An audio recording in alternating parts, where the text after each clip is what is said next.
Un milliardaire épouse une sans-abri enceinte et fait taire le monde.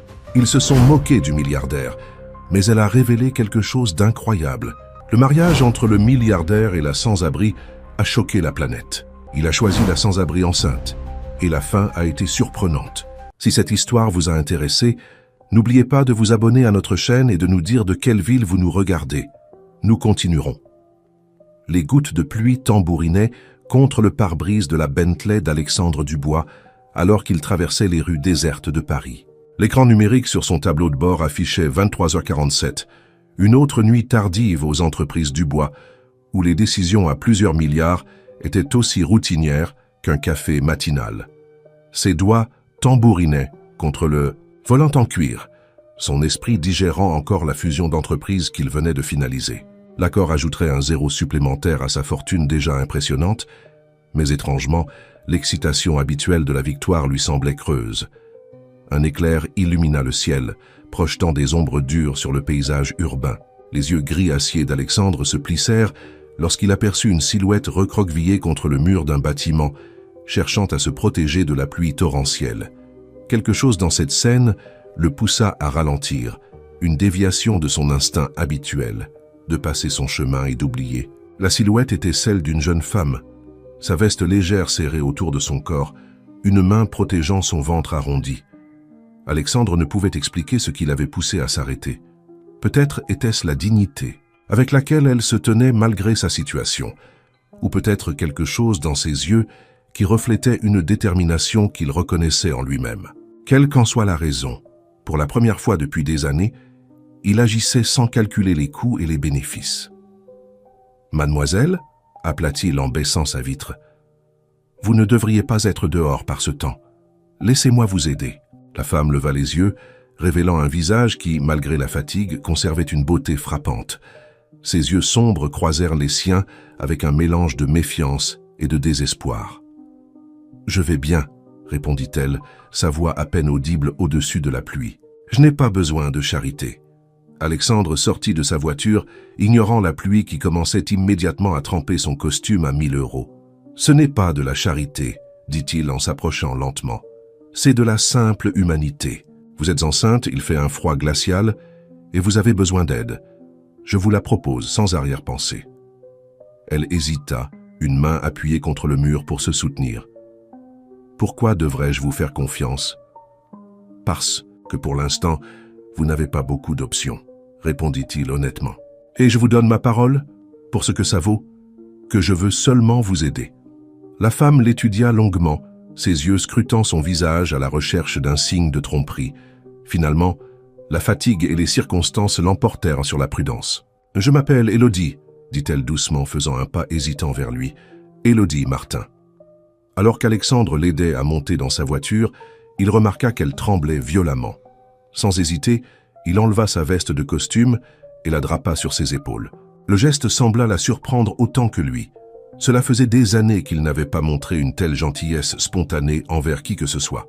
« Nous devons vous emmener à l'hôpital, » dit-il, remarquant à quel point elle semblait pâle. « Tu n'es pas en état d'être ici. »« Pas d'hôpital, » protesta faiblement Élodie. « Je ne peux pas me permettre. »« Je m'en occupe, » coupa Alexandre d'un ton qui ne souffrait aucune objection. C'était la même voix qu'il utilisait dans les salles de réunion pour réduire ses opposants au silence. Mais il y avait quelque chose de différent maintenant, une pointe de véritable inquiétude qui lui semblait étrange, même à ses propres oreilles. Alors qu'il roulait sur les rues luisantes de pluie, Alexandre jetait régulièrement des regards à sa passagère inattendue. Élodie était assise raide sur le siège en cuir, sa veste serrée autour de ses épaules, les yeux fixés droit devant. Elle était jeune, probablement dans le milieu de la vingtaine, mais il y avait une lassitude en elle qui évoquait des épreuves qu'il ne pouvait qu'imaginer. « Depuis combien de temps es-tu dehors ?» demanda-t-il, brisant le silence tendu.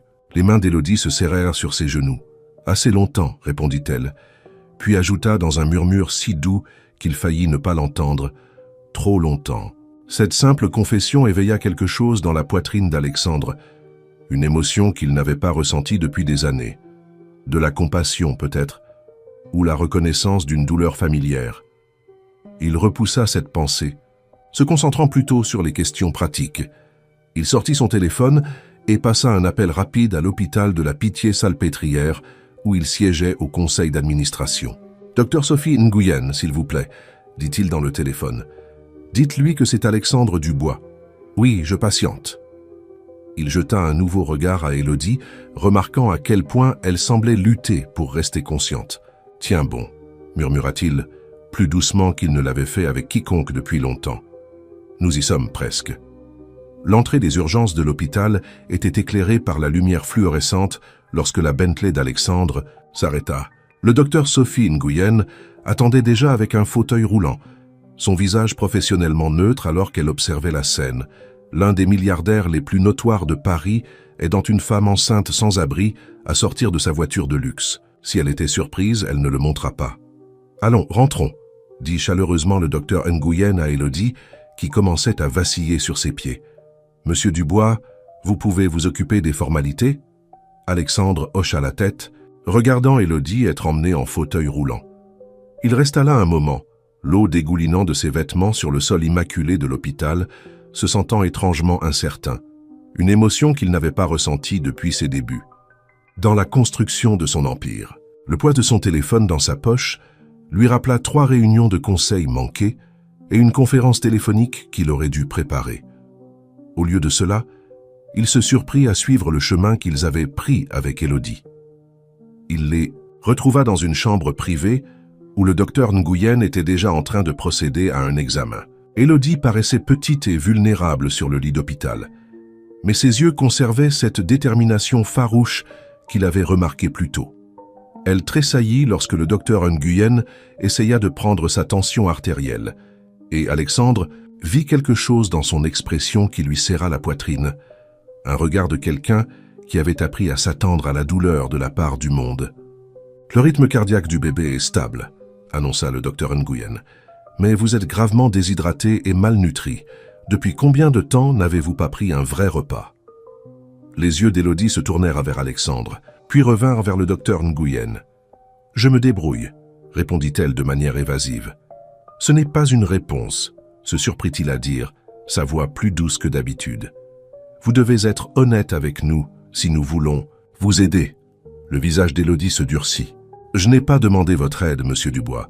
Je n'ai pas besoin... » « Votre bébé en a besoin, » l'interrompit-il, soutenant son regard défiant. « Quelle que soit la fierté ou la peur qui vous retient, pensez à votre enfant. » Les mots restèrent suspendus entre eux, lourds d'une compréhension non dite. Les mains d'Élodie se posèrent protectivement sur son ventre, et pendant un instant, ces murs soigneusement construits semblaient se fissurer. « 3 jours, » murmura-t-elle. « Peut-être 4. Les jours ont commencé à se confondre. » La frappe du docteur Nguyen s'interrompit une fraction de seconde, la seule indication de son inquiétude. « Nous allons commencer immédiatement une perfusion de liquides et de nutriments. Vous devrez rester ici pour observation, au moins toute qu'à la nuit. »« Je ne peux pas me permettre, » commença Élodie. « C'est réglé, » dit Alexandre fermement. Lorsqu'Élodie ouvrit la bouche pour protester, il ajouta « Considérez cela comme un investissement dans le potentiel. Je suis doué pour le reconnaître. » Une infirmière entra avec le matériel de perfusion et Alexandre sortit pour leur donner de l'intimité. Dans le couloir, il sortit son téléphone et commença à passer des appels. D'abord à son assistant pour annuler ses réunions du lendemain, puis à son chef de la sécurité pour demander une vérification des antécédents d'Élodie Martin. Ce n'était pas la méfiance qui le poussait.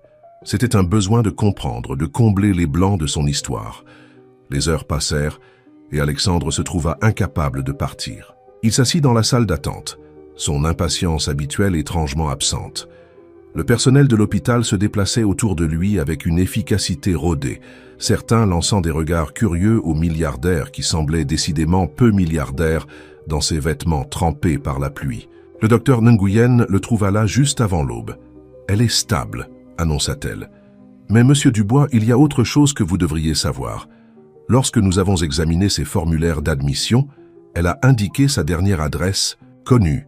C'était le foyer Sainte-Catherine pour enfants, il y a environ 8 ans. » Alexandre sentit le monde basculer légèrement. Sainte-Catherine, l'orphelinat qu'il avait aidé à financer lorsqu'il construisait son entreprise, avant d'apprendre à fermer son cœur à tout sauf aux marges bénéficiaires.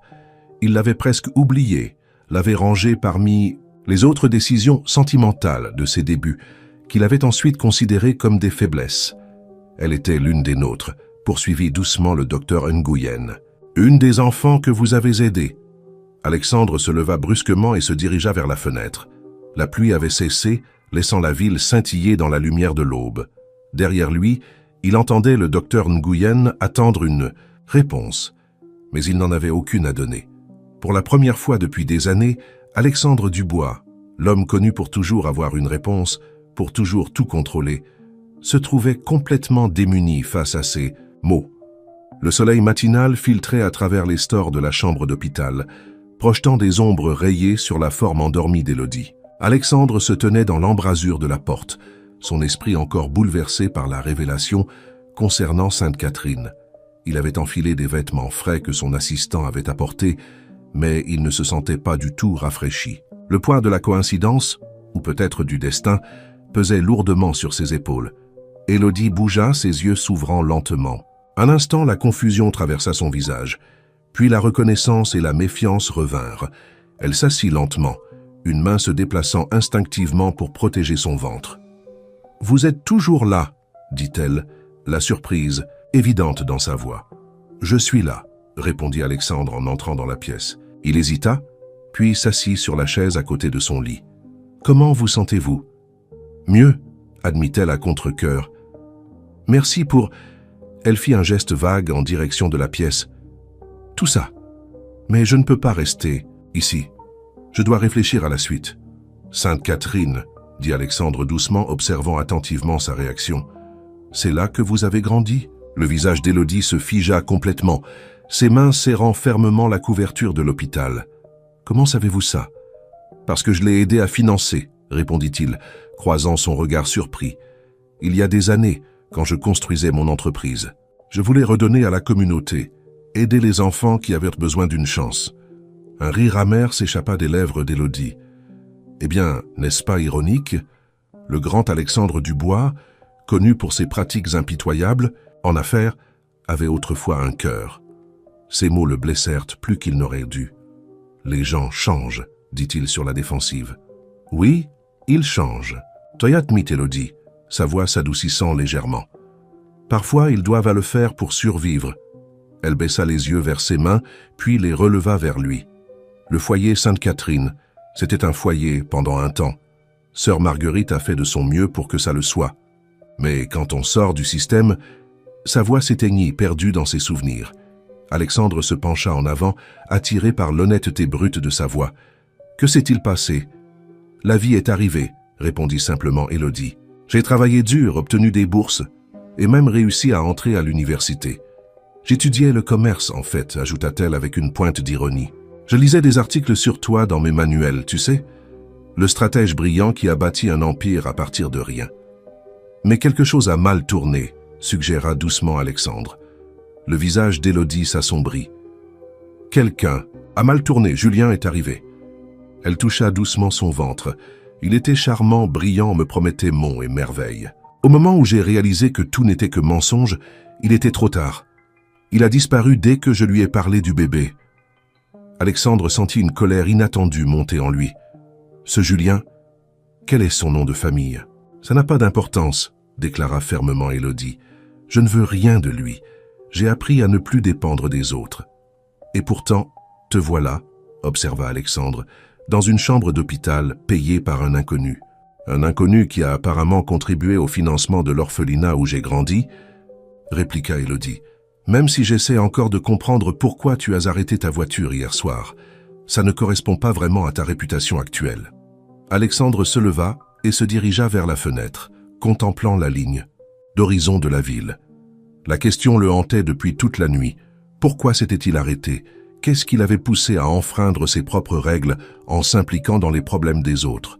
Peut-être que j'en ai assez de cette réputation, dit-il enfin, surpris par sa propre franchise.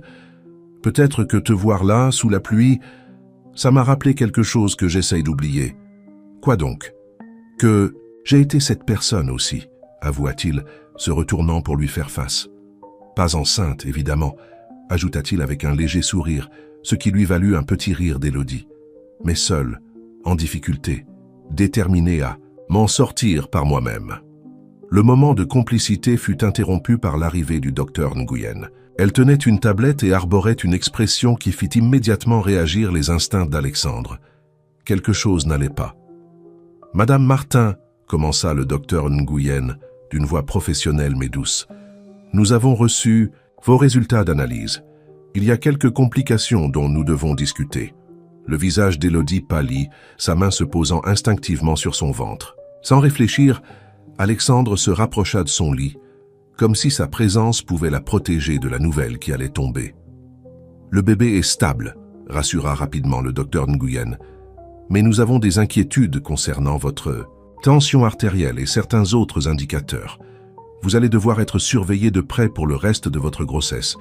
Des contrôles réguliers, une alimentation adaptée, un repos total. »« Ce n'est pas possible », interrompit Élodie, sa voix légèrement tremblante. « Je ne peux pas, je n'ai nulle part où... »« Vous resterez dans mon penthouse », déclara Alexandre, les mots lui échappant avant qu'il ne puisse les retenir.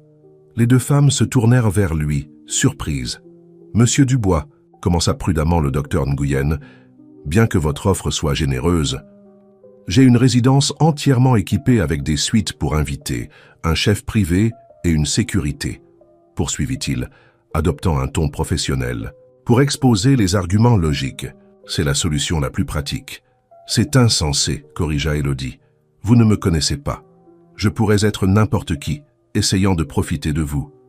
Vous êtes quelqu'un qui a grandi dans un orphelinat que j'ai soutenu, qui porte un enfant ayant besoin de protection et qui n'a nulle part où aller. » déclara Alexandre avec fermeté.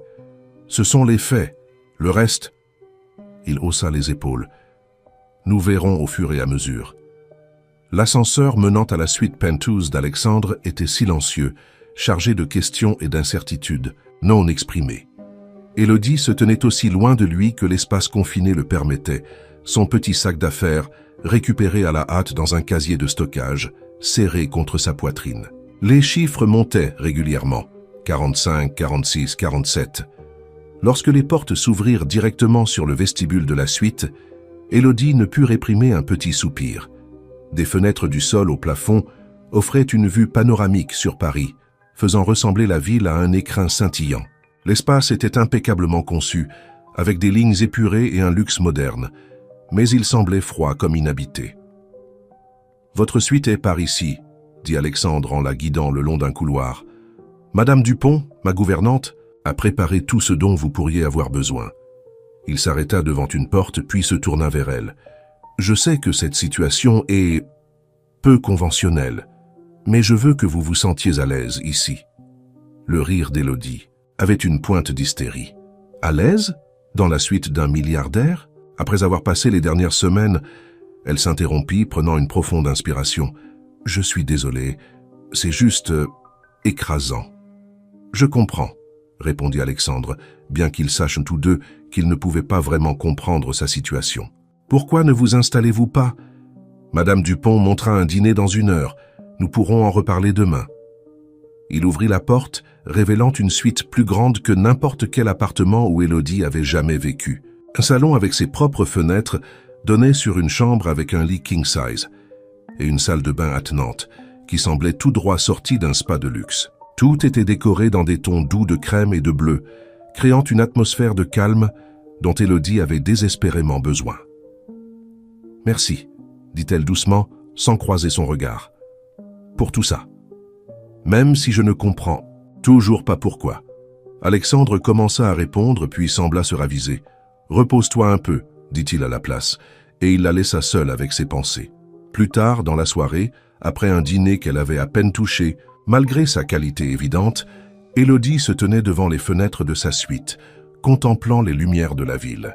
Combien de fois avait-elle levé les yeux vers des immeubles comme celui-ci, se demandant quelle vie se cachait derrière ces tours de verre. Maintenant, elle était là, dans l'un de ses appartements, se sentant plus déplacée que jamais. Un léger coup à la porte interrompit ses pensées. « Entrez », appela-t-elle, s'attendant à voir Madame Dupont. Mais c'est Alexandre qui entra, un ordinateur portable à la main. « J'espère ne pas vous déranger, » dit-il, remarquant son expression surprise. « J'ai juste pensé que vous pourriez avoir besoin de ça. » Il posa l'ordinateur, sur une table à proximité. Il est neuf, entièrement à vous. Je me suis dit que vous pourriez vouloir, je ne sais pas, chercher un travail, suivre des cours en ligne, tout ce que vous voudrez. Élodie s'approcha de l'ordinateur avec prudence, comme s'il pouvait la mordre. « Pourquoi faites-vous tout ça ?» Alexandre passa une main dans ses cheveux, un geste étonnamment humain de la part de quelqu'un qui paraissait toujours si impeccable dans les médias. « Me croiriez-vous si je disais que je ne le sais pas vraiment ?»« En fait, oui, » répondit Élodie, se surprenant à sourire légèrement. « C'est peut-être la chose la plus honnête que vous m'ayez dite. » Il lui rendit son sourire et pendant un instant, la tension dans la pièce s'apaisa. Puis son téléphone vibra et le moment fut rompu. Il vérifia l'écran, son expression s'assombrissant. « Tout va bien ?» demanda Élodie, surprise par sa propre inquiétude. « Juste des affaires » répondit-il avec désinvolture. Mais elle perçut l'inquiétude dans ses yeux avant qu'il ne la masque. « Rien qui ne vous concerne. À ce propos, le docteur Nguyen veut vous voir demain pour un examen. Je vous enverrai mon chauffeur. »« Je peux prendre un taxi » protesta Élodie. « Vous n'avez pas besoin de... »« Élodie » l'interrompit Alexandre d'une voix ferme mais pas dénuée de gentillesse. « Laissez les gens vous aider. Parfois, accepter de l'aide n'est pas une faiblesse, c'est une stratégie. » Ces mots résonnèrent en elle d'une manière inattendue. Combien de fois avait-elle refusé de l'aide par fierté, par peur de devoir quelque chose à qui que ce soit? Où cela l'avait-il menée? « D'accord, concéda-t-elle, mais je veux faire quelque chose en retour. Je ne peux pas juste vivre ici, accepter la charité. » Alexandre l'étudia un moment, puis hocha la tête. « C'est juste. Quelles sont tes compétences? » « J'étais en 3e année d'un diplôme en gestion avant... » Elle fit un geste vers son ventre. « Je comprends les états financiers, l'analyse de marché, la stratégie d'entreprise de base. Je suis doué avec les ordinateurs, les réseaux sociaux. »« Intéressant, » murmura Alexandre, plus pour lui-même que pour elle. Il semblait réfléchir à quelque chose. « Nous en reparlerons demain. Pour l'instant, repose-toi. » Après son départ, Élodie s'assit au bord du lit incroyablement confortable, l'esprit en ébullition. 24 heures plus tôt, elle était blottie dans une entrée, essayant de rester au sec. Maintenant, elle se trouvait dans le penthouse d'un milliardaire, avec un ordinateur portable et une chance de... Quoi exactement? Elle ouvrit l'ordinateur portable, ses doigts planant au-dessus des touches. Après une hésitation, elle tapait « Alexandre Dubois » dans la barre de recherche. Des milliers de résultats apparurent, des articles sur ses succès en affaires, ses prises de contrôle impitoyables, sa réputation d'être brillant mais froid. Rien sur le financement d'orphelinats ou l'aide aux femmes enceintes dans la rue. En lisant, Élodie commença à voir des schémas dans ses stratégies d'entreprise, les coups de génie qui avaient bâti son empire. Mais elle vit aussi autre chose, quelque chose qui la fit se redresser, son esprit commençant à s'emballer avec des possibilités. Car là, dans les rapports financiers et les communiqués de presse, elle vit des vulnérabilités que quelqu'un comme elle, quelqu'un qui comprenait à la fois la richesse et la pauvreté, pourrait être particulièrement qualifié pour aider à résoudre. 2 semaines s'étaient écoulées depuis qu'Élodie avait emménagé dans le penthouse, et elle commençait lentement à trouver ses marques dans ce nouveau monde. Les nausées matinales s'étaient calmées grâce à une nutrition et des soins appropriés, et ses visites régulières chez le docteur Sophie Nguyen montraient une amélioration de ses signes vitaux. Mais c'était le sentiment d'avoir un but qui avait l'effet le plus spectaculaire sur son bien-être. Alexandre avait pris sa suggestion au sérieux. Après leur conversation ce premier soir, il lui avait donné accès à certains des comptes de réseaux sociaux et des supports marketing de son entreprise. « Montre-moi ce que tu sais faire », avait-il dit, et Élodie s'était plongée dans le travail avec une détermination qui la surprenait elle-même. Elle était en train de revoir des rapports d'analyse dans le bureau à domicile du penthouse quand Alexandre fit irruption, son calme habituellement composé visiblement perturbé. « Allume les infos financières », dit-il sans préambule. Élodie afficha rapidement la diffusion sur son ordinateur portable. Le titre qui défilait en bas de l'écran lui fit manquer un battement de cœur. « Les entreprises Dubois face à une tentative de prise de contrôle hostile.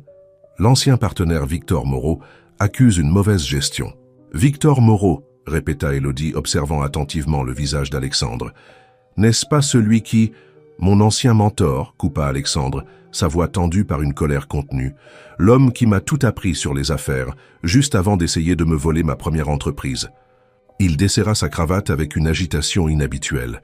Je n'ai plus eu de ces nouvelles depuis des années, et maintenant ça. Élodie étudia la couverture médiatique, son esprit en ébullition. Ces accusations. Elles ne concernent pas seulement les affaires, n'est-ce pas? Elles sont personnelles. Le rire d'Alexandre était amer. Victor a toujours compris que la perception est la réalité dans notre monde. Il n'attaque pas seulement mon entreprise, il attaque ma réputation. Il désigna l'écran où Victor Moreau s'adressait au journaliste, ses cheveux argentés et son sourire paternel, lui donnant un air digne de confiance et préoccupé. Et je déteste le dire, mais le comportement récent d'Alexandre a été erratique, déclarait Moreau. Prendre des pauses imprévues, manquer des réunions importantes, prendre des décisions impulsives. Nos actionnaires méritent mieux. Élodie sentit son visage s'échauffer. « Il parle de moi, n'est-ce pas? De toi qui m'aide. »« Pas directement, » dit Alexandre s'asseyant enfin. « Il ne sait pas encore pour toi, mais il le saura. Victor a des moyens de tout découvrir. » Il passa une main dans ses cheveux, un geste qu'Élodie avait appris à reconnaître comme un signe de stress réel. « Peut-être que je devrais simplement le racheter, lui donner ce qu'il veut. »« Non, » dit Élodie fermement, les surprenant tous deux par sa véhémence. « C'est exactement ce qu'il veut que tu fasses. Regarde ces chiffres. » Elle tourna son ordinateur pour lui montrer les analyses des réseaux sociaux qu'elle avait étudiés. « L'image publique de ton entreprise s'est en fait améliorée ces 2 dernières semaines. Les nouvelles initiatives d'engagement communautaire sur lesquelles j'ai travaillé ont augmenté le sentiment positif de 23%. » Alexandre se pencha en avant, ses yeux parcourant les données. « Comment as-tu » ? « Je comprends les 2 côtés de l'équation, » expliqua Élodie, s'emballant sur son sujet. « Tes communications d'entreprise traditionnelles se concentrent sur le pouvoir et le succès, ce qui plaît aux investisseurs mais aliène le grand public. J'ai mis en avant le côté humain des entreprises du bois, montrant comment ton succès crée des emplois et des opportunités. C'est toujours votre marque, juste plus accessible. » Un sourire lent s'étala sur le visage d'Alexandre, le premier véritable qu'elle avait vu depuis qu'il était entré dans la pièce. « Vous êtes brillante, vous le savez ?» Élodie sentit ses joues s'échauffer sous le compliment. « Je comprends simplement ce que c'est que d'être à l'extérieur et de regarder à l'intérieur. Parfois, les liens les plus forts naissent en montrant de la vulnérabilité, pas de la force. La vulnérabilité n'est pas vraiment mon point. » « Fort, admit Alexandre, se levant pour regarder par la fenêtre son empire de verre et d'acier. « Peut-être que c'est exactement pourquoi Victor Moreau pense qu'il peut gagner, » suggéra Élodie doucement. « Il compte sur vous pour réagir comme vous l'avez toujours fait, avec force et argent. Et si nous essayions quelque chose de différent ?» Alexandre se retourna vers elle, la curiosité remplaçant l'inquiétude dans son expression. « Qu'avez-vous en tête ? » « D'abord, nous devons comprendre exactement à quoi nous avons affaire, » dit Élodie, affichant un autre écran de données. « J'ai fait des recherches sur Victor Moreau. Saviez-vous que sa fondation caritative a été impliquée dans plusieurs scandales? Ils ont été discrètement réglés, mais les dossiers sont toujours publics si on sait où chercher. » Les sourcils d'Alexandre se levèrent. « Comment avez-vous trouvé ça? »« En grandissant dans le système, on apprend à lire entre les lignes, » répondit Élodie. « Les fondations caritatives sont souvent utilisées pour cacher des activités moins charitables. Les chiffres ne correspondent pas dans la fondation de Moreau. Il y a des écarts qu'un bon journaliste d'investigation adorerait explorer. Vous suggérez de combattre le feu par le feu? Exposer ses secrets? » Élodie secoua la tête. « Pas exactement. Je suggère que nous changions complètement le récit. Au lieu de combattre ces accusations, nous montrons au monde un autre visage. » D'Alexandre Dubois. Un visage que même Victor Moreau ne verra pas venir. Alors qu'elle décrivait son plan, Élodie se sentit plus vivante qu'elle ne l'avait été depuis des mois. C'était ce qu'elle était destinée à faire, utiliser sa perspective unique pour rapprocher des mondes qui semblaient impossibles à réunir. Elle vit l'expression d'Alexandre passer du scepticisme à l'intérêt, puis à l'excitation, et sentit quelque chose de chaud éclore dans sa poitrine qui n'avait rien à voir avec les hormones de la grossesse. « C'est risqué, » dit-il finalement, « si ça ne marche pas. »« Tout ce qui en vaut la peine est risqué, » répliqua Élodie. « Vous me l'avez appris, vous vous souvenez? Parfois, accepter de l'aide n'est pas une faiblesse, c'est de la stratégie. » Alexandre rit, reconnaissant ses propres mots. Utiliser mes propres conseils contre moi? Tu es vraiment dans le bon métier. Il l'observa un instant, son expression s'adoucissant. Merci, Élodie, de m'avoir aidé à voir les choses différemment. L'intensité de son regard lui coupa le souffle et elle détourna rapidement les yeux, se concentrant sur l'écran de son ordinateur portable. Eh bien, tu m'as donné une chance quand personne d'autre ne l'aurait fait. Considère ça comme ma façon de te rendre l'appareil. Mais ils savaient tous deux que cela devenait bien plus que ça. Bien plus. Le plan d'Élodie était déjà en marche. Au cours des jours suivants, les entreprises Dubois commencèrent à publier une série de posts soigneusement élaborés sur les réseaux sociaux et de communiqués de presse. Au lieu du jargon corporate habituel, ils racontèrent des histoires d'employés dont la vie avait été transformée, de communautés qui avaient été soutenues, de rêves qui s'étaient réalisés grâce aux opportunités créées par l'entreprise. Le clou de la campagne était une vidéo qu'Élodie avait suggérée. Alexandre visitant le chantier de rénovation du foyer Sainte-Catherine pour enfants qui était tombé en décrépitude ces dernières années. Les caméras le capturaient non pas dans son costume impeccable habituel, mais en tenue décontractée, discutant avec les ouvriers, examinant les plans et surtout évoquant avec sœur Marguerite ses premiers jours de soutien à l'orphelinat. « Je me souviens quand tu es venu pour la première fois », déclara sœur Marguerite à l'écran, son visage marqué par l'âge s'illuminant d'un sourire chaleureux. « Un jeune homme si sérieux, mais avec un si grand cœur. Tu te reconnaissais dans nos enfants, n'est-ce pas ?» Les images du sourire légèrement embarrassé d'Alexandre valaient leur pesant d'or aux yeux d'Élodie. C'était authentique, talent scénarisé, humain. Tout ce que Victor Moreau essayait de prétendre qu'Alexandre n'était pas. Mais le triomphe d'Élodie fut de courte durée. Le lendemain matin, après que la vidéo eut fait le buzz, elle ouvrit sa porte pour trouver un visage familier qui l'attendait dans le salon de son penthouse. « Julien », murmura-t-elle, sa main se portant instinctivement à son ventre. « Comment as-tu… »« Bonjour, Élodie », dit Julien Bernard en se levant du canapé avec cette grâce fluide qu'elle connaissait trop bien. « Tu as bonne mine, bien meilleure que la dernière fois où je t'ai vue, en tout cas. » Ses yeux parcoururent sa robe de maternité coûteuse, la montre de designer qu'Alexandre avait insisté pour lui offrir, l'atmosphère générale de luxe qui l'entourait. Beaucoup mieux, en fait. « Comment es-tu entré ici ?» demanda Élodie, essayant de garder sa voix stable. « Où était Alexandre? Où était la sécurité ?»« Oh, j'ai mes méthodes, » répondit Julien avec ce sourire charmant qui autrefois lui faisait perdre tous ses moyens. Maintenant, cela lui donnait simplement la nausée. Et quand j'ai mentionné à la sécurité que j'étais le père de ton bébé, eh bien, ils ont pensé qu'il valait mieux me laisser t'attendre ici. L'esprit d'Élodie tournait à toute vitesse. L'équipe de sécurité était au courant de sa grossesse, bien sûr, mais elle ne leur avait jamais rien dit à propos de Julien. Ce qui signifiait « Victor Moreau », dit-elle d'un ton sec. « Vous travaillez avec lui. » Le sourire de Julien s'élargit. « Fille intelligente, tu l'as toujours été. C'est pour ça que tu me plaisais, tu sais. Enfin, une des raisons. » Il s'approcha et Élodie se força à ne pas reculer. « Victor s'intéresse beaucoup à toi, Élodie, à ta relation avec Alexandre Dubois. Il pense qu'il y a peut-être plus à raconter que ce qui est montré dans ces vidéos touchantes que tu produis. »« Il n'y a rien à dire, » déclara Élodie, fermement. « Monsieur Dubois m'a aidé quand j'en avais besoin. C'est tout. »« Vraiment ?» Julien leva un sourcil. Le puissant Alexandre Dubois, recueillant une femme enceinte et sans abri par pure bonté d'âme, vivant avec elle dans son penthouse, lui donnant accès aux comptes de médias sociaux de son entreprise? Allons, Élodie, tu ne peux pas t'attendre à ce que quelqu'un croie que c'est tout ce qu'il y a.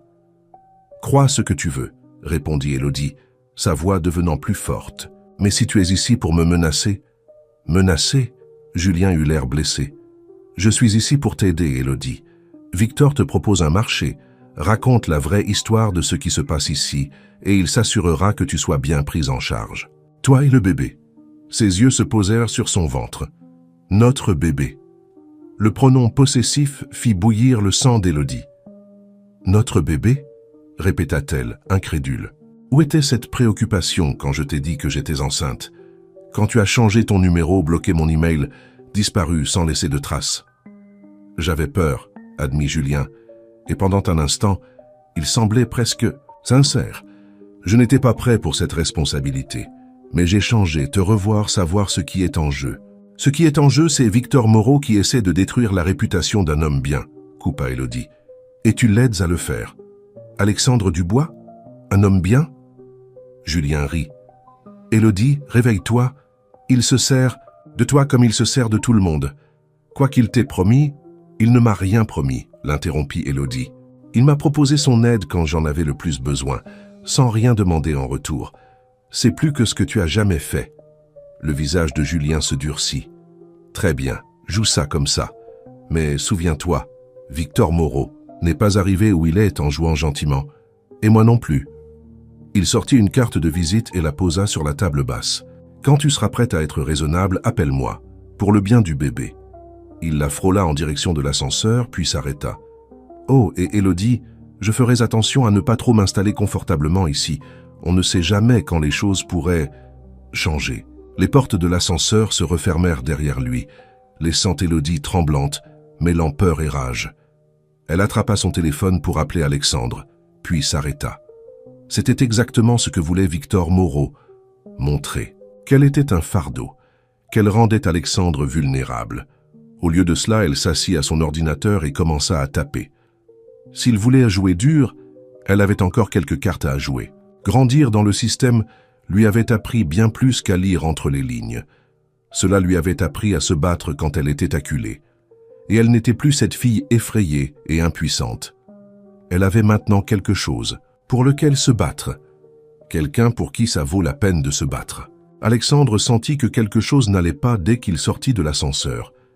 Élodie était assise à sa place habituelle dans le bureau à domicile, mais sa posture était raide, ses doigts parcourant le clavier avec une intensité inhabituelle. Elle leva à peine les yeux lorsqu'il entra, un autre signe alarmant. « Élodie » dit-il doucement, posant sa mallette. « Que s'est-il passé ?» Elle continua à taper pendant un moment, puis le regarda enfin.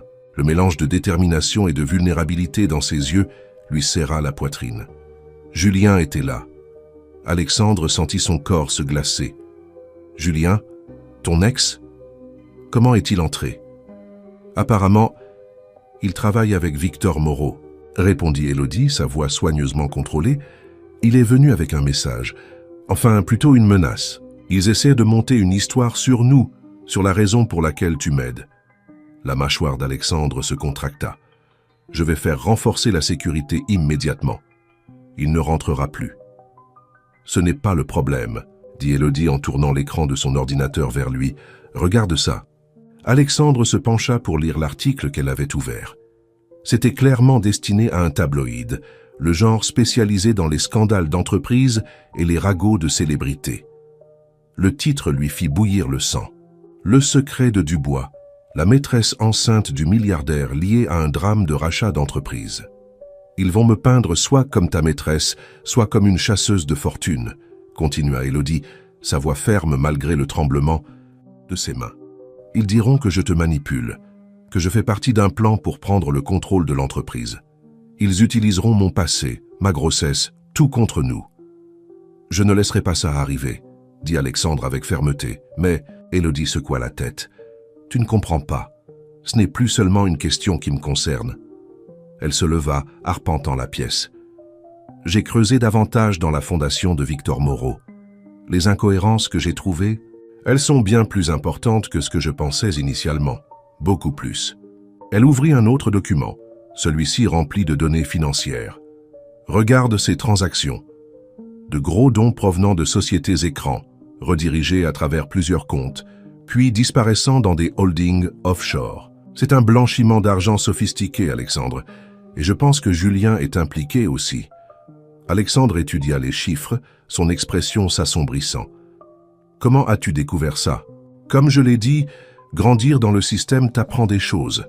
J'ai appris à suivre les traces papier, à repérer les motifs.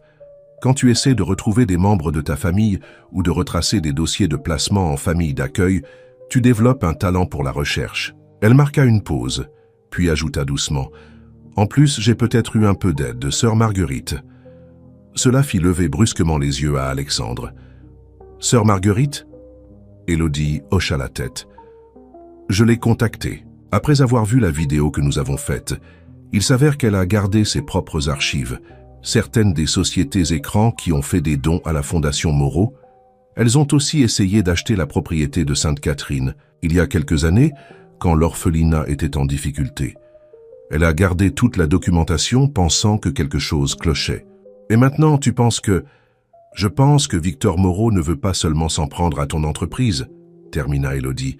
Je pense qu'il utilise sa fondation pour dissimuler des activités illégales depuis des années, et que Sainte-Catherine devait en faire partie d'une manière ou d'une autre. Quand tu es intervenu pour aider à la rénover, j'ai accidentellement interféré avec ses plans, acheva Alexandre, la compréhension éclairant son regard. C'est pour ça qu'il passe à l'action maintenant. Ce n'est pas seulement une question d'entreprise, c'est une question de dissimuler ses traces. Élodie hocha la tête, s'enfonçant dans son fauteuil. Mais nous ne pouvons rien prouver pour l'instant. Et si nous essayons de l'exposer sans preuve concrète, il nous détruira tous les deux, dit Alexandre sombrement. Il se déplaça pour se tenir derrière son fauteuil, ses mains reposant légèrement sur ses épaules. Le geste était censé être réconfortant, mais ils sentirent tous les deux le courant électrique qui passa entre eux au contact. « Je suis désolé, » murmura Élodie. « Je ne voulais pas t'amener tous ces ennuis dans ta vie. » Alexandre tourna son fauteuil pour la faire face à lui, s'agenouillant pour croiser son regard. « Élodie, écoute-moi. Tu n'as pas apporté des ennuis, tu as apporté de la clarté. Pour la première fois depuis des années, je vois les choses telles qu'elles sont vraiment. Victor Moreau, cette entreprise, tout, y compris moi-même. Leurs visages n'étaient plus qu'à quelques centimètres l'un de l'autre, et Élodie pouvait voir la sincérité dans ses yeux, ainsi que quelque chose de plus profond, quelque chose qui faisait battre son cœur plus vite. Alexandre. Le moment fut interrompu par un coup de pied vigoureux du bébé. Élodie eut un soupir de surprise, attrapant instinctivement la main d'Alexandre pour la poser sur son ventre.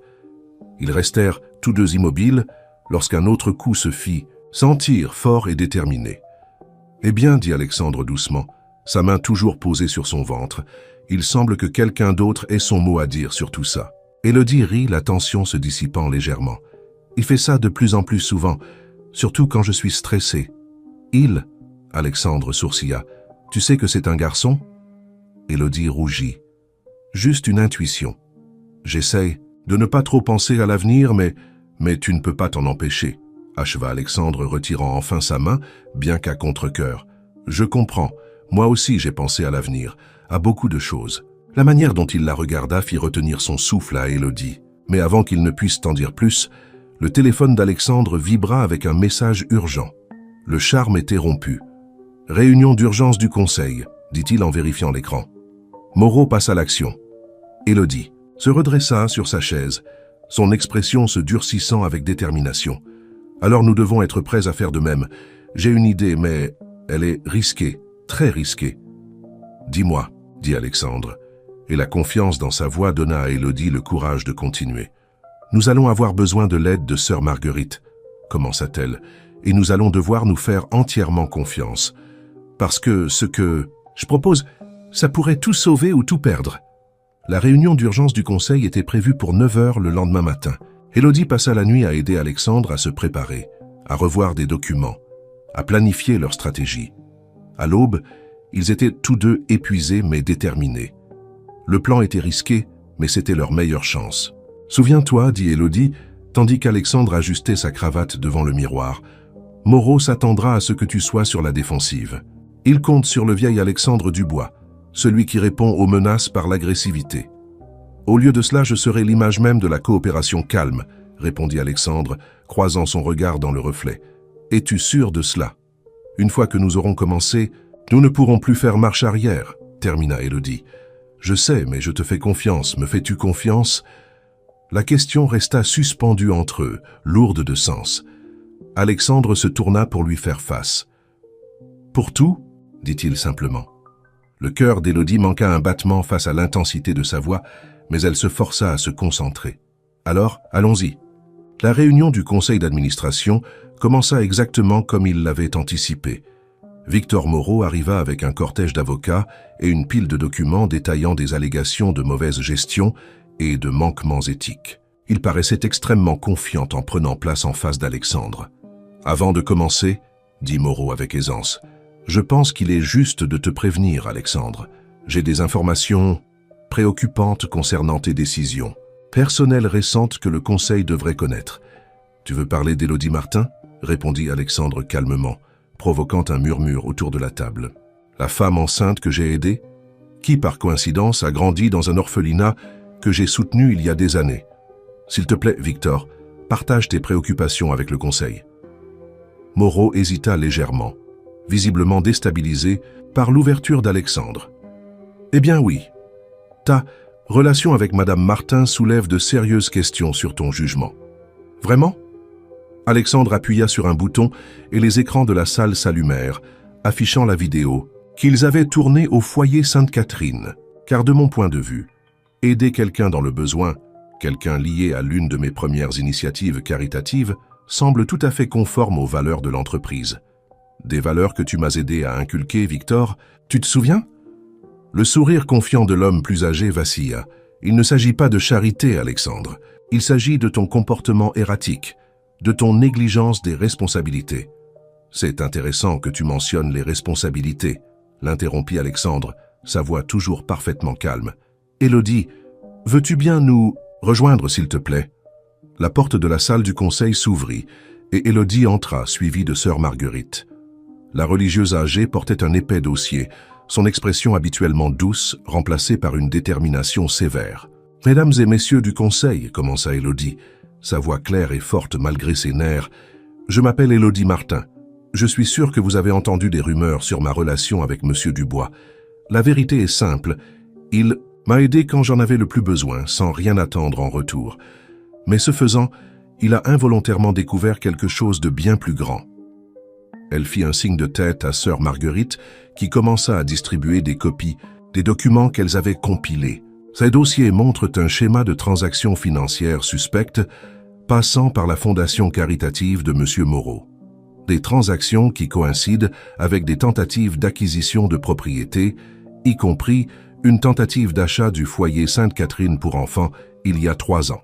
Le visage de Moreau avait pâli. « C'est absurde. Vous ne pouvez pas sérieusement... »« Nous le pouvons et nous l'avons fait, » intervint sœur Marguerite, sa voix calme portant une autorité surprenante. « J'ai conservé chaque document, chaque email, chaque correspondance, y compris ceux de votre associé Julien Bernard. » À la mention du nom de Julien, Moreau bondit de son siège. « C'est une chasse aux sorcières, vous n'avez aucune preuve de quoi que ce soit. » « En fait, » vint une nouvelle voix depuis l'entrée, « nous en avons. » Tout le monde se tourna pour voir Julien Bernard lui-même entrer dans la pièce, suivi de 2 agents de la commission des opérations de bourse. Élodie sentit son cœur battre la chamade. C'était la partie la plus risquée de leur plan. « Monsieur Bernard nous a contacté hier, » annonça l'un des agents. Il a accepté de fournir des preuves de fraude financière et de blanchiment d'argent via la Fondation Moreau, en échange d'une considération dans son propre dossier. Julien évitait le regard d'Élodie en s'asseyant à l'autre bout de la table.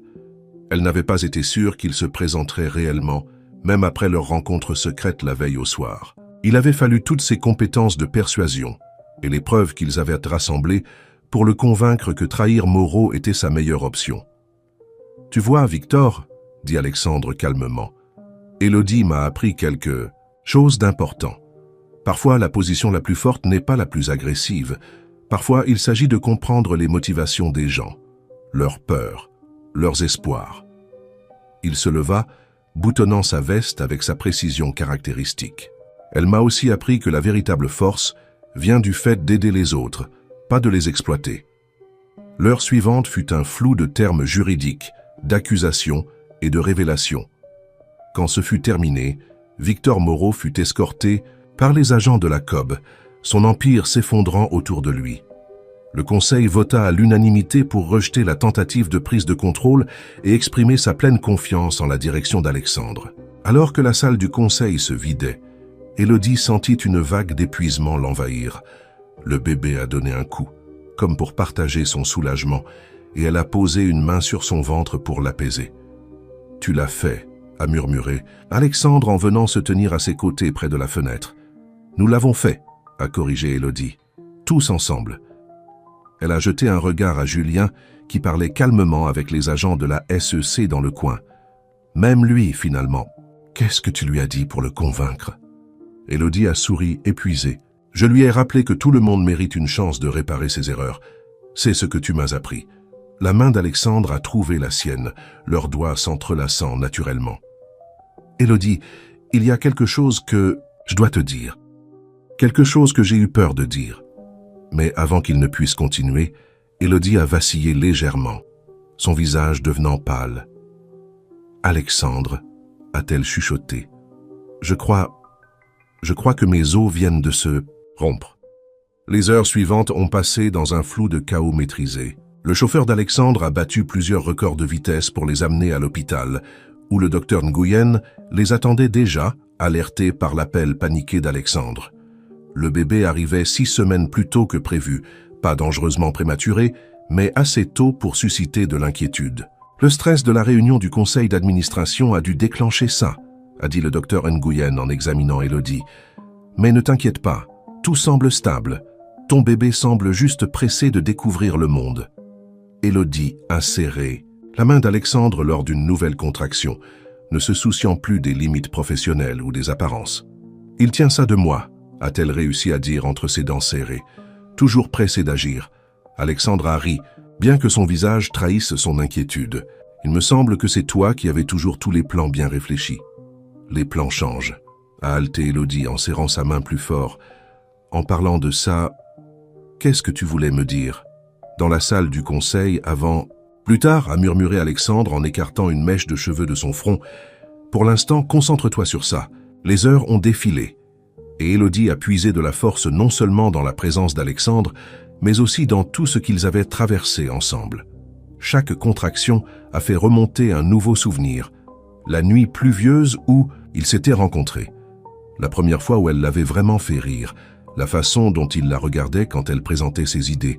Les moments calmes où ils savaient tous les deux que quelque chose changeait entre eux, mais avaient peur de l'admettre. Sœur Marguerite est arrivée quelque part pendant la 8e heure, apportant avec elle un sentiment de calme et de stabilité qui semblait remplir toute la pièce. Elle s'est placée de l'autre côté d'Élodie, face à Alexandre, créant un cercle de soutien qui semblait à la fois surprenant et parfaitement juste. « Ta mère serait si fière de toi », dit sœur Marguerite doucement, en tamponnant le front d'Élodie avec un linge frais. Elle avait la même force, tu sais, la même détermination. Les yeux d'Élodie s'ouvrirent brusquement. « Vous connaissiez ma mère ?» La religieuse âgée hocha la tête. « Elle est venue à nous un peu comme toi, jeune, seule, effrayée. Elle voulait te donner la meilleure chance possible, même si elle ne pouvait pas être là pour le voir. » Elle plongea la main dans sa poche et en sortit une enveloppe usée. « Elle a laissé ceci pour toi. J'attendais le bon moment. » Élodie fixa l'enveloppe, sa prochaine contraction momentanément oubliée. « Tout ce temps, pourquoi ne me l'avez-vous pas dit avant ?»« Parce que tu n'étais pas prête, » répondit simplement sœur Marguerite. « Mais maintenant, devenir mère toi-même, trouver l'amour... » Elle jeta un regard significatif vers Alexandre, qui observait la scène avec une émotion intense. « Je pense que tu es prête à comprendre. » Une autre contraction frappa avant qu'Élodie ne puisse assimiler cette révélation. Celle-ci plus forte que les précédentes. Le docteur Nguyen vérifia son état et annonça « C'est le moment. Es-tu prête à rencontrer ton fils ?» Les 30 minutes suivantes furent une symphonie d'encouragement, de détermination et enfin, merveilleusement, les cris forts et clairs d'un nouveau-né. Le docteur Nguyen le déposa sur la poitrine d'Élodie et le monde sembla s'arrêter. Il était parfait. Petit mais parfait. Ses minuscules doigts s'enroulèrent autour de l'index d'Alexandre avec une force surprenante, et Élodie vit des larmes dans les yeux du milliardaire, probablement les premières qu'il avait versées depuis des années. « Bonjour, petit », murmura Élodie, ses propres larmes coulant librement. « Bienvenue dans notre monde compliqué et merveilleux. »« Il a besoin d'un nom », leur rappela doucement sœur Marguerite. Élodie leva les yeux vers Alexandre, qui n'avait pas quitté son côté un seul instant. « Je pensais peut-être Thomas, comme ton père ?» Alexandre retint son souffle. Il n'avait mentionné son père qu'une seule fois, tard une nuit où ils travaillaient ensemble. Thomas Dubois avait été un ouvrier du bâtiment qui n'avait jamais vécu assez longtemps pour voir le succès de son fils. « Tu t'en souviens ?»« C'est vrai que je me souviens de tout, » murmura Élodie. « Chaque histoire, chaque détail. Ils font partie de ce que nous sommes maintenant. »« Thomas » Alexandre essaya le nom, observant le bébé bâillé. « Thomas Mathieu Dubois. » Il marqua une pause, regardant Élodie avec un air interrogateur. « Du bois ?» demanda Élodie, son cœur battant pour des raisons qui n'avaient rien à voir avec l'excitation post-accouchement. Alexandre prit une profonde inspiration, puis plongea la main dans la poche de sa veste. « Élodie, je porte ça depuis des semaines, attendant le bon moment. » Il sortit une petite boîte en velours.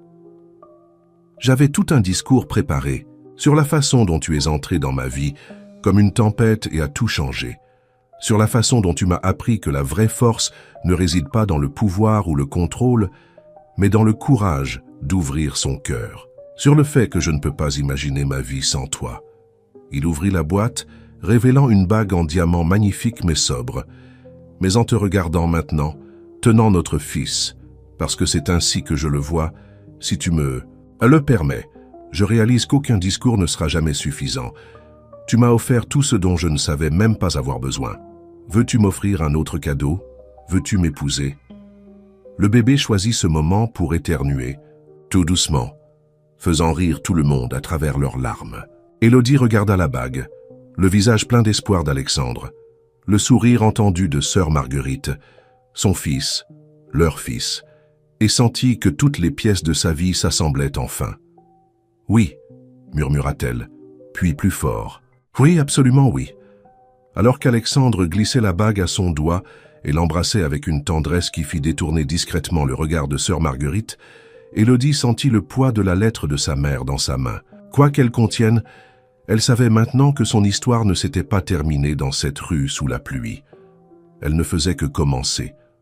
Plus tard dans la soirée, après que le bébé eut été nourri et dormait paisiblement, dans son berceau d'hôpital, Élodie ouvrit enfin la lettre de sa mère. Alexandre était assis à côté d'elle sur le lit, un bras autour de ses épaules, lui offrant un soutien silencieux tandis qu'elle dépliait les pages délicates. « Chère Élodie, » lut-elle à voix haute, sa voix tremblant légèrement, « si tu lis ceci, c'est que sœur Marguerite a décidé que tu étais prête. J'espère que cela signifie que tu as trouvé le bonheur, l'amour, ta place dans le monde. Je veux que tu saches que te laisser au foyer Sainte-Catherine pour enfants a été la décision la plus difficile que j'ai jamais prise, mais aussi la plus aimante que je pouvais prendre à ce moment-là. » Élodie marqua une pause, prenant une profonde inspiration avant de continuer. « J'étais jeune, seule et malade.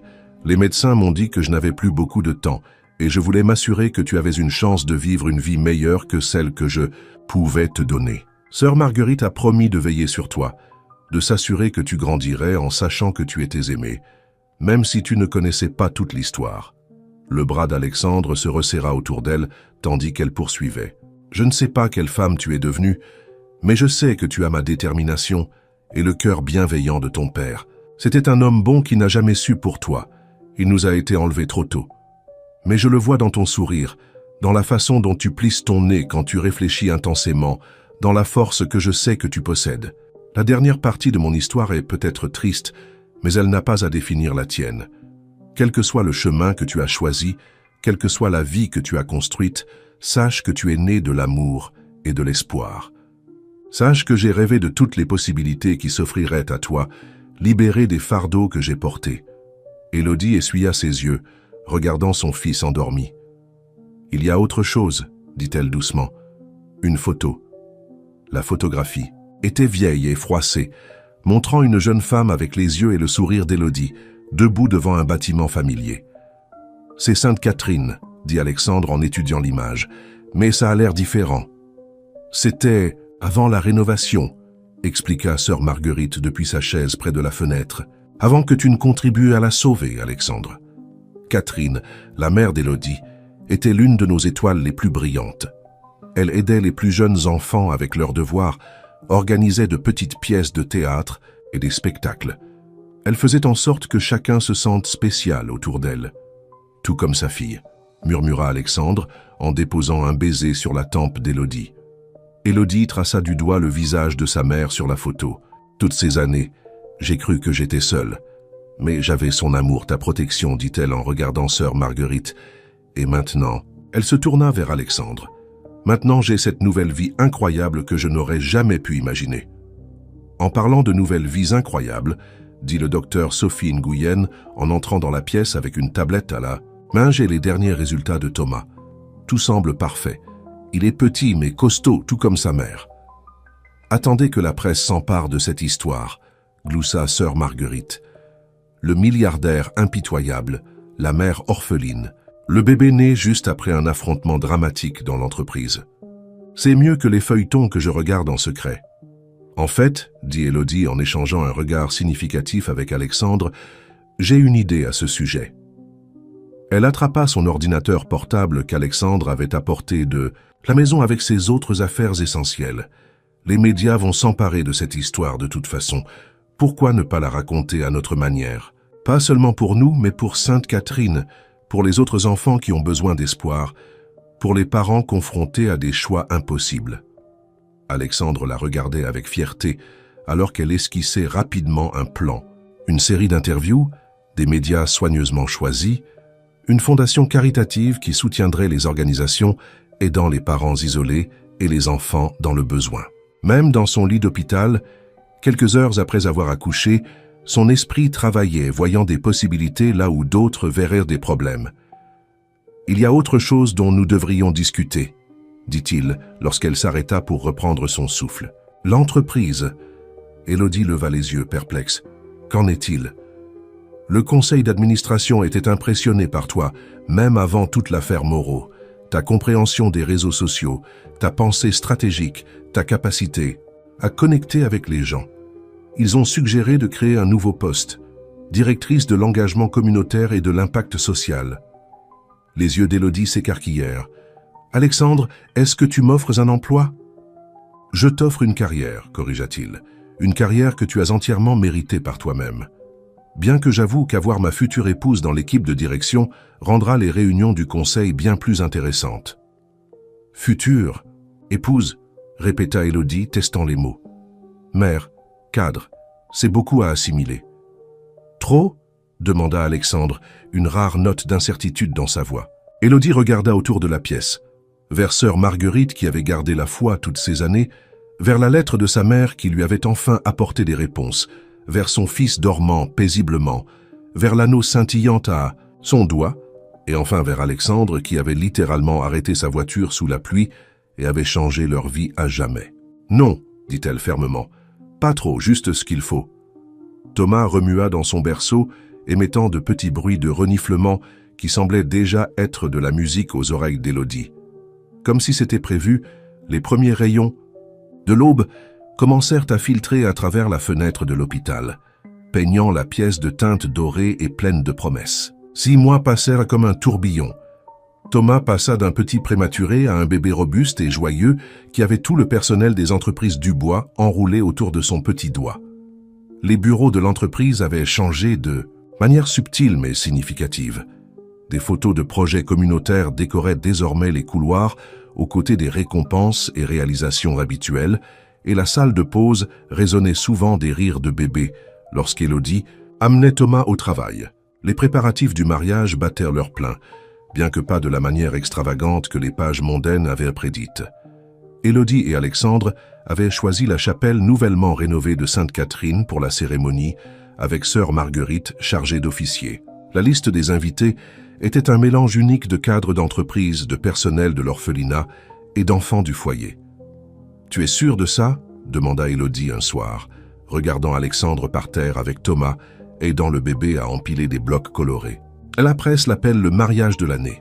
Nous pourrions avoir n'importe quel lieu dans la ville. » Alexandre leva les yeux, son apparence habituellement impeccable, agréablement décoiffée après avoir joué avec leur fils. « Je suis sûr.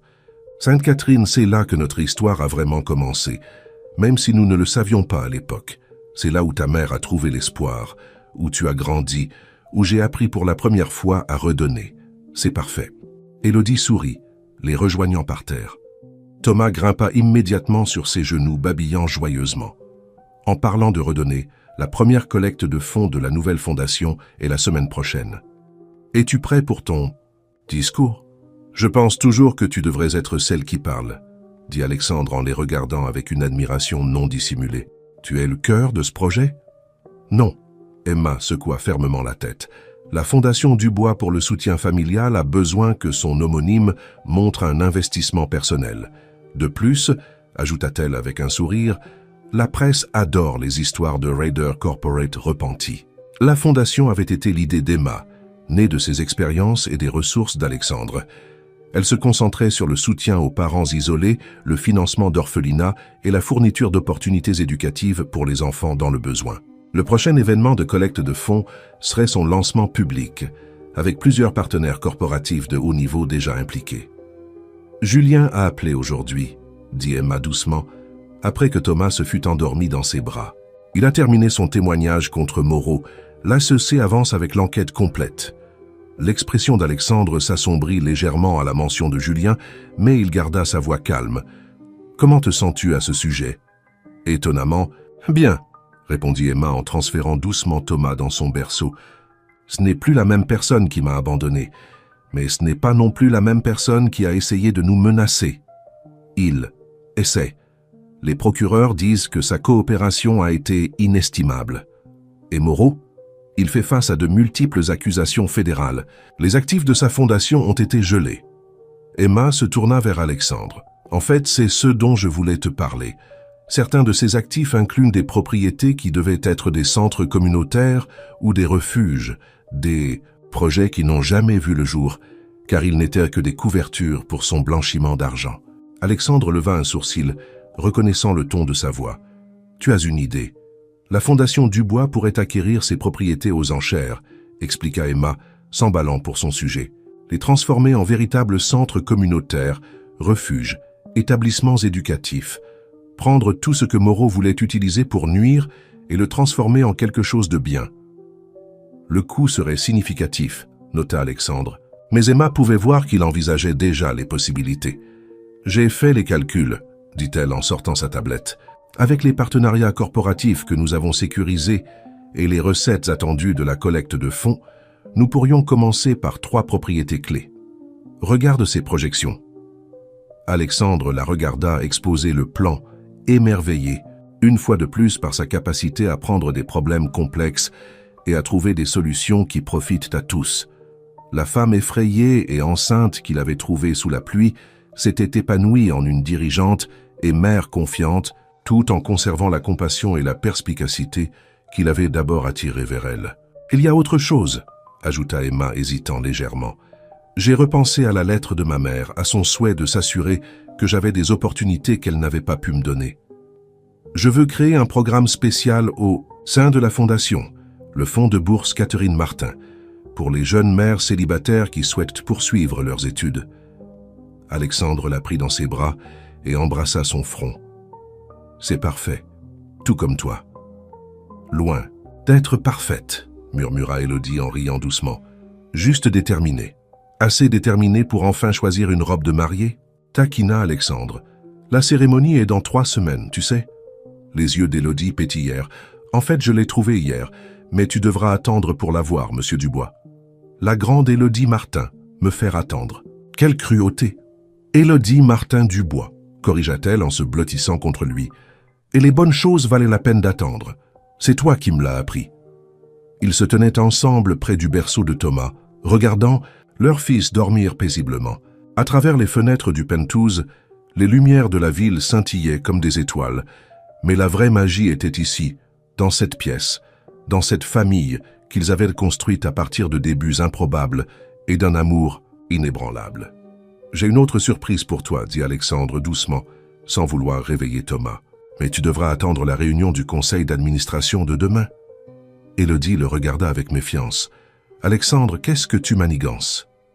Il se contenta de sourire, ce même sourire autrefois réservé aux fusions réussies, mais qui dégageait désormais bien plus de chaleur. « Disons simplement que l'organigramme de l'entreprise va connaître une mise à jour très intéressante. » La réunion du conseil était prévue pour 10 heures, mais Élodie arriva tôt, comme d'habitude.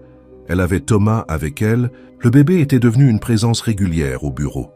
Sa nurserie adjacente au bureau de ses parents, témoignant des nouvelles politiques plus familiales de l'entreprise. Elle parcourait les rapports trimestriels sur l'impact communautaire lorsqu'Alexandre entra, l'air particulièrement satisfait. Les autres membres du conseil suivirent peu après, et Élodie remarqua qu'ils semblaient tous échanger des regards complices. « Avant de commencer notre ordre du jour habituel, » annonça Alexandre une fois tout le monde assis, « J'ai une annonce importante à faire. » Il se tourna vers Élodie, son expression s'adoucissant. Comme vous le savez tous, les entreprises du bois ont connu des changements significatifs cette année. Nos initiatives d'engagement communautaire ont accru la valeur pour les actionnaires, tout en faisant une réelle différence dans la vie des gens. Notre culture d'entreprise a évolué pour allier rentabilité et responsabilité sociale. Et la personne responsable d'une grande partie de cette transformation est assise juste ici. Élodie sentit ses joues s'échauffer, alors que tous, les regards se tournèrent vers elle. Thomas, assis tranquillement dans son porte-bébé à côté de sa chaise, choisit ce moment pour laisser échapper un joyeux gazouillis. « Le conseil et moi avons discuté de l'avenir des entreprises du bois », poursuivit Alexandre. « De la planification de la succession, du maintien de l'équilibre parfait entre le succès commercial et l'impact social que nous avons atteint. Et nous sommes arrivés à une décision unanime. » Il sortit un document officiel et le fit glisser sur la table vers Élodie. « Élodie Martin-Dubois, nous aimerions vous proposer le poste de co-PDG des entreprises du bois, avec un accent particulier sur le développement stratégique et l'impact communautaire. » Élodie fixa le document, puis Alexandre, puis les membres du conseil souriant. « Co-PDG » murmura-t-elle. « Vous l'avez plus que mérité », intervint l'un des membres seniors du conseil. « Votre gestion de la situation Moreau a démontré une pensée stratégique remarquable. Vos initiatives communautaires ont amélioré notre image publique et ouvert de nouvelles opportunités de marché. Et franchement, vous contrebalancez les tendances plus agressives d'Alexandre. Je vous avais dit que l'organigramme allait être mis à jour de manière intéressante, dit Alexandre doucement, ses yeux brillants de fierté et d'amour. Élodie baissa les yeux vers Thomas, qui tendait les bras vers elle avec un sourire édenté.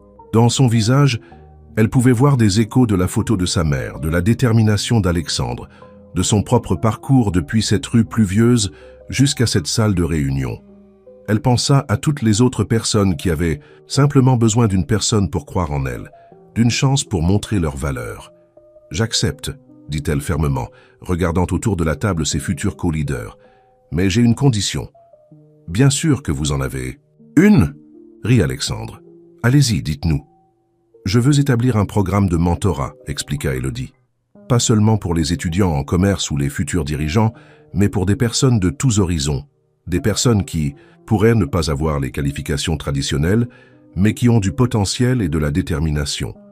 Des personnes qui ont simplement besoin que quelqu'un s'arrête et leur offre une chance. » Les membres du conseil échangèrent des regards, puis hochèrent la tête avec approbation.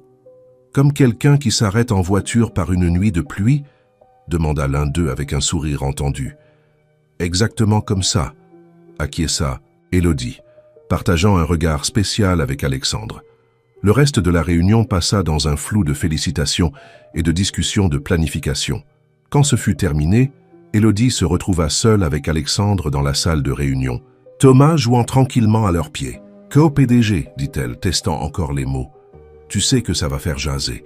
Les gens diront que tu ne m'as donné ce poste que parce que nous allons nous marier. »« Laisse-les parler » répondit Alexandre, l'attirant près de lui. « Nous savons tous les deux la vérité.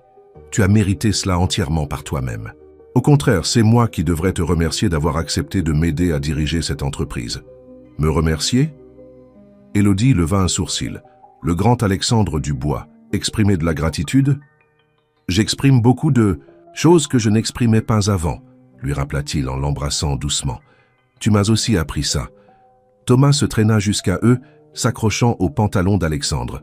« Papa !» déclara-t-il fièrement, son dernier exploit. « Tu vois ?»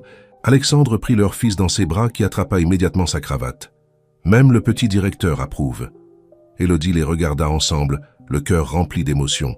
« Tu sais, dit-elle pensivement, il y a un an, si quelqu'un m'avait dit que je me tiendrais dans cette salle de réunion fiancée, avec un beau bébé et un poste de co-PDG. Tu aurais dit qu'ils étaient fous. J'aurais dit qu'ils lisaient trop de contes de fées, corrigea Élodie. Mais parfois, les contes de fées se réalisent de la manière la plus inattendue. Alexandre ajusta Thomas dans ses bras et attira Élodie plus près avec sa main libre. Ce n'est pas un conte de fées, dit-il doucement. C'est mieux. C'est réel. C'est nous. Dehors, derrière les fenêtres de la salle de réunion, la ville s'étendait devant eux, la même ville où leur histoire avait commencé sur une rue trempée de pluie. Mais maintenant, au lieu d'en voir les angles durs et les façades froides, Élodie voyait des possibilités, des endroits où il pourrait en faire la différence, des vies qu'il pourrait toucher, des histoires encore à écrire. « Nous !» répéta-t-elle, se blottissant contre lui tandis que Thomas tapotait leur visage de ses petites mains.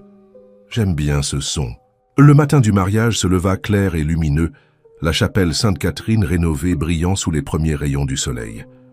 Élodie se tenait dans son ancienne chambre de dortoir, transformée en suite nuptiale, tandis que sœur Marguerite l'aidait avec les dernières retouches de sa robe, une création élégante qui parvenait à être à la fois sophistiquée et humble, un peu comme Élodie elle-même.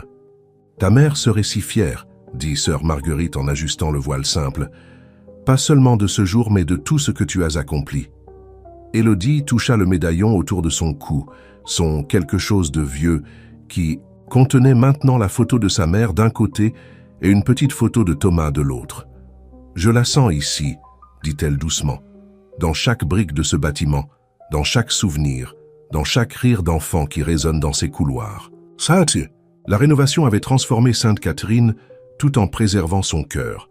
Les dortoirs étaient plus confortables, les salles de classe équipées de technologies modernes, et une nouvelle aile abritait le centre d'apprentissage Catherine Martin, un endroit où les parents célibataires pouvaient suivre des cours pendant que leurs enfants recevaient des soins et une éducation. « Mes deux femmes préférées sont-elles prêtes ?» demanda une voix depuis la porte. Madame Dupont, qui était devenue comme de la famille au cours de l'année écoulée, entra en portant Thomas dans son petit costume. À 10 mois, il était le plus adorable porte-anneaux du monde, bien qu'ils aient sagement attaché les alliances solidement à son coussin. « Ma !» s'exclama Thomas en voyant Élodie, tendant ses petites mains potelées vers elle. « Attention à la robe, Pequeño !» avertit Madame Dupont, mais Élodie avait déjà pris son fils dans ses bras. Peu importe la robe. « Tu es très beau, mon petit homme, » murmura-t-elle en lui embrassant les joues, « tout comme ton papa. » En parlant d'Alexandre, interrompit sœur Marguerite avec un sourire entendu, il est en train de creuser un trou dans le sol de la chapelle à force de faire « les 100 pas. Devrions-nous le sortir de son supplice ?» Élodie jeta un dernier regard dans le miroir. La femme qui lui faisait face était transformée par rapport à l'âme désespérée qui s'était recroquevillée sous la pluie 1 an auparavant, et pourtant, elle était toujours la même dans tout ce qui comptait vraiment. Elle était plus forte maintenant, mais pas moins compatissante, plus accomplie, mais pas moins ancrée, profondément amoureuse, mais pas moins indépendante. La cérémonie elle-même fut tout ce qu'ils avaient espéré, intime malgré la liste d'invités prestigieuse, significative malgré sa simplicité. Les enfants du foyer Sainte-Catherine chantèrent une chanson qu'ils avaient préparée spécialement pour l'occasion, leur voix douce remplissant la chapelle de joie. Quand vint le moment des vœux, Alexandre prit la parole en premier, sa voix ferme mais empreinte d'émotion. « Élodie, tu n'as pas seulement changé ma vie, tu m'as montré ce que la vie pouvait être. Tu m'as appris que la vraie force ne réside pas dans ce que l'on peut prendre, mais dans ce que l'on peut donner. Toi et Thomas êtes ma plus grande aventure, ma joie la plus profonde, ma plus grande réussite. Je promets de passer chaque jour à essayer d'être digne de l'amour que tu m'as donné et de t'aider à réaliser tous tes rêves pour un monde meilleur. » La voix d'Élodie tremblait légèrement lorsqu'elle répondit « Alexandre, tu ne m'as pas seulement sauvé cette nuit-là, tu m'as vu. Tu as vu au-delà de mes circonstances la personne que je pouvais devenir, même quand je ne pouvais pas la voir moi-même. Tu m'as donné bien plus que la sécurité ou la réussite. Tu m'as offert un partenariat, un but et la chance d'aider les autres à trouver leur chemin aussi. Je promets d'être ta partenaire en toutes choses, de te défier quand tu en as besoin, de te soutenir quand tu en as besoin, et de t'aimer, toi et Thomas, de tout mon être. » Thomas, assis tranquillement sur les genoux de Madame Dupont, choisit ce moment pour crier « Papa, maman !» provoquant des vagues de rire dans la chapelle. Après la cérémonie, la célébration s'étendit dans les nouveaux jardins aménagés du foyer Sainte-Catherine. Les enfants du foyer se mêlèrent facilement aux dirigeants d'entreprise, leur apprenant des jeux et leur montrant leurs nouvelles installations. La presse, autorisée à couvrir uniquement les parties publiques de l'événement, captura des images qui ornèrent les couvertures de magazines, le puissant PDG dansant avec sa mariée, tandis que leur fils applaudissait dans les bras de sa figure grand-maternelle. Le couple coupant leur gâteau entouré d'enfants de l'orphelinat. La mariée et le marié remettant à sœur Marguerite un don substantiel pour l'avenir du foyer Sainte-Catherine. Mais le moment le plus poignant vint plus tard, après le départ de la plupart des invités. Élodie et Alexandre se tenaient dans le jardin, Thomas dormant paisiblement contre l'épaule de son père, lorsque sœur Marguerite s'approcha avec une dernière surprise. « J'ai trouvé ceci parmi les affaires de Catherine », dit-elle en tendant à Élodie une enveloppe scellée. « Elle m'a demandé de te la remettre le jour de ton mariage, si tu trouvais quelqu'un digne de ton cœur. » Avec des doigts tremblants, Élodie ouvrit la lettre. « Ma très chère Élodie, si tu lis ceci, c'est que tu as trouvé l'amour, le vrai amour, celui qui te voit pour qui tu es et t'aide à devenir celle que tu es destinée à être.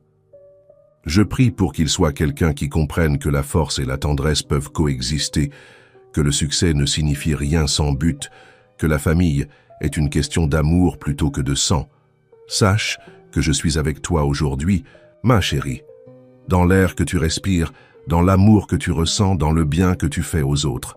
Tu as été mon plus beau cadeau au monde, et te voir heureuse, aimer et faire une différence, c'est tout ce qu'une mère pourrait souhaiter. Tout mon amour, maman. » Alexandre serra Élodie contre lui, tandis que des larmes coulaient sur ses joues. Non pas des larmes de tristesse, mais d'accomplissement, de boucles bouclées, de compréhension que parfois les chemins les plus difficiles nous mènent exactement là où nous sommes destinés à être. « Prête à rentrer à la maison ?» murmura-t-il en embrassant sa tempe. Élodie regarda autour d'elle le foyer Sainte-Catherine, l'endroit où elle avait grandi, où Alexandre avait appris à redonner, où leur fils aiderait maintenant d'autres enfants à trouver l'espoir. Puis elle regarda son mari et leur fils endormis, sa nouvelle bague captant les derniers rayons du coucher de soleil. « Je suis à la maison, » dit-elle simplement.